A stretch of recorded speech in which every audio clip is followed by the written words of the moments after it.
Niadtong Enero 20 ngadto sa 23, 2025, gipahigayon ang Underwater Physical Assessment Training ubos sa pagdumala sa Bohol Provincial Environment Management Office o BPMO. Ang maong pagbansay gilangkuban sa mga munisipalidad sa Duiro, Gindulman, Hagna ug Anda nga nagtumong sa pagpalambo sa kahibalo ug kahanas sa marine conservation pinaagi sa tukma ang assessment methodologies. Ang mga resource person nga mitambong sa kalihukan mao si BPMO Dive Instructor Mr. Ayan Macaraya, Marine Coral Expert Mr. Cecilio Arayata Jr., Militon de la Piña gikan sa DNR ug Epifanio Golcha Jr. gikan sa BIFAR. Sa unang adlaw gipahigayon ang lecture kabahin sa mga importanteng marine resources sulod sa Marine Protected Area or MPA, lakip ang mga coral reef, fishes, macroinvertebrates, seagrass, seabeds ug mangrove. Gitudluan ang mga partisipante sa pamaagi sa Point Intercept Transect o PIT aron mahibal-an ug mailhan ang klase-klaseng coral or species. Dugang pa gilecture usab sa Fish Visual Census o FVC nga naglangkob sa pag-ila sa species sa isda ug gidak-on nga makita sulod sa transect line. Sa ikaduhang adlaw gipahigayon sa PADI Refresher Course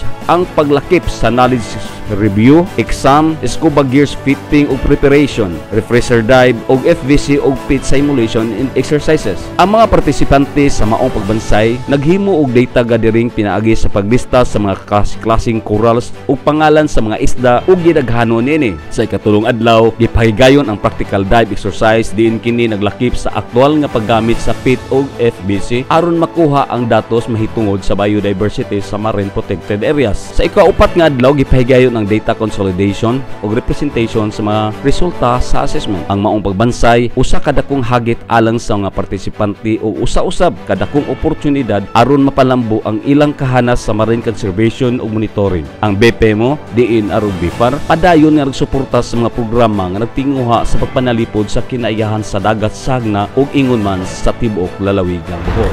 Kini si Arnulfo Jojo Lagari Jr. alang sa LGU Hagna News.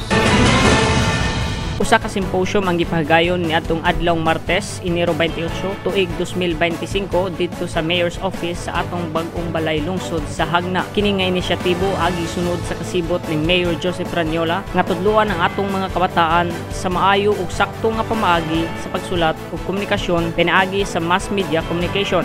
Agi paggamit sa higayon diin ang inilang journalist sa nasod mibisita sa Hagna nga si Sir Jerry Lerio nga usa ka grand prize winner sa Jaime Ogpin Excellence Award for Investigative Journalism pinaagi sa story sa Hello Garci controversy. Gitambungan kini sa mga public ug private schools sa Salonoy Heroes Memorial High School, Hagna Central Elementary School, Hagna High School, Paraon National High School, Canhulao Elementary School, Tubod Monte Integrated School, Cantagay Elementary School, Mayana Elementary School, Calabasita National High School, Bungamar Elementary School ug St. Therese Elementary School kauban ang ilang nagkalinlaing advisors. Sa maong symposium, nagtudlo usab sa mga kabataan alang sa pagmatuod una sa mga balita aron malikayan ang nagkatap ng mga fake news, paglikay kanila sa cyberbullying ug uban pang negatibong impormasyon nga makuha sa printed o computerized or internet platforms. Laing usa kay nilang journalist mihatag sa iyang kahibalo alang sa mga kabataan si Professor Felipe Salbosa II gikan sa University of Santo Tomas nga mao'y kasamtangang chairman sa UST Department of Journalism. Iyang gidiscuss ang Campus Journalism Act of 1991 din iyang gihimay-himay pagpasabot sa atong mga kabataan ang provision sa maong nga balaod nga ang eskwelahan makahatag og funding alang sa atong kabataan nga mapili sa maong eskwelahan nga moapil sa maong school paper publications umuapil sa competitions sa nasod alang sa press conferences. Laing bisita miuban kaniya mao si Architect Felicissimo Tijoco Jr. usa-usab ka environmental planner diin kining mga tawhana mao initabang usab alang sa pagpahiluna sa atong CLUP o Comprehensive Land Use Plan ug uban pang importanteng plano sa atong lungsod sa Hagna diin mao'y gipangusgan karon ni Mayor Joseph Ranyola nga mahuman na ang maong mga plano ug mahimong libro nga mao'y mandato sa usa ka lungsod ang pagpahiluna sa tanang plano base sa iyang tumo. Kini si Jumar JS Bakang alang sa LGU Hagna News. Malampusong gipahigayon ang non-detrimental finding kon NDF assessment o community consultation bahin sa mga mobulid race ni atong Enero 31, 2025 sa Guyo Hall, munisipyo sa Hagna. Ang maong kalihukan gipanguluhan sa Bureau of Fisheries and Aquatic Resources kon BFAR o balina.org nga nagtinguha sa pagpreserbar o pagpanalipod sa atong kadagatan. Kini nga konsultasyon o diskusyon gipasiugdahan sa Philippine Aquatic Reedless Committee, Subcommittee on Cortillagenous Fishes nga naglangkob sa pagpahibalo sa mga siyentipikong resulta ug mga pamaagi nga gigamit sa NDF assessment sa mga mobulid species. Ang maong kalihukan nagtumong usab sa pagpahibalo sa komunidad ug mga stakeholders mahitungod sa kaluwasan ug kalikayan sa pagpangisda kini nga mga species. Ang maong inisyatibo gidasunan mismo ni Mayor Joseph Ranula kinsa usa ka makanunayon nga tigpasiugda sa proteksyon sa kinaiyahan ug kaayuhan sa mga lokal nga mananagat. Nitambong sa maong kalihukan ang mga mananagat gikan sa Pamilakan Island, Baclayon, Bohol, barangay sa Bungamar ug Kanupaw, Hagna, Bohol. Gidumala ang maong konsultasyon sa mga eksperto nga sila si Jean Otzoron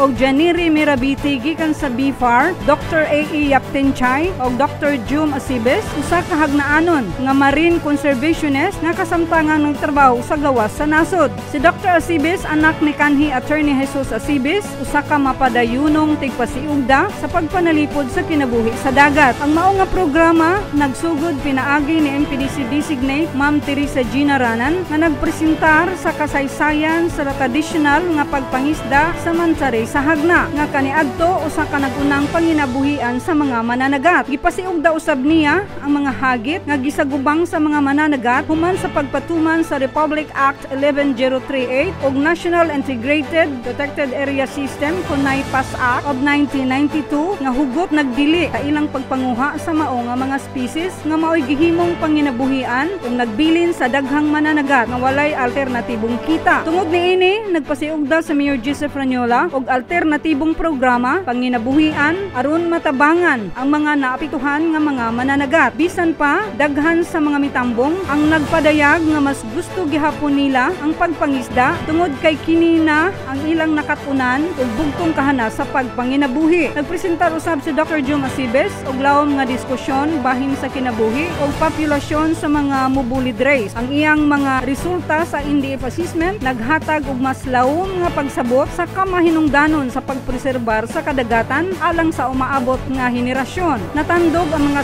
kasing-kasing sa mga mananagat niini nga nagpahayag og mipatigbabaw ang panginahanglan sa responsable ug sustainable nga pagpangisda. Pagkahuman sa diskusyon, nagpalambo og rekomendasyon og plano sa aksyon ang mga partisipante nga ginumala ang Designated Planning Officer Teresa Gina Ranan. Nahuman ang tigom nga puno sa paglaom og positibong pananaw diin nga gibutangan og importansya ang pagtimbang-timbang tali sa pagpanalipod sa kinaiyahan o pagpadayon sa panginabuhian sa mga mananagat. Gipadayag ni Mayor Joseph Ranula ang iyang kumpletong pagsalig og suporta sa Municipal Agriculture Office ilawom sa Pangulo nga si Wendy Galero aron masiguro nga ang mga paningkamot sa konserbasyon muhaom sa panginahanglan sa mga komunidad sa Hagna nga nagdepende sa pagpangisda. Ang malampusong konsultasyon usa ka mahinungdanong lakang sa pagpakig-alayon sa pagpanalipod sa kadagatan nga nagpalig-on sa panagiusa sa mga lokal nga awtoridad, sayentipiko ug mga mananagat aron mapreserbar ang biodiversity sa kadagatan samtang nagpabilin ang ilang panginabuhian. Kini si Elizabeth Orias alang sa LGU Hagna News.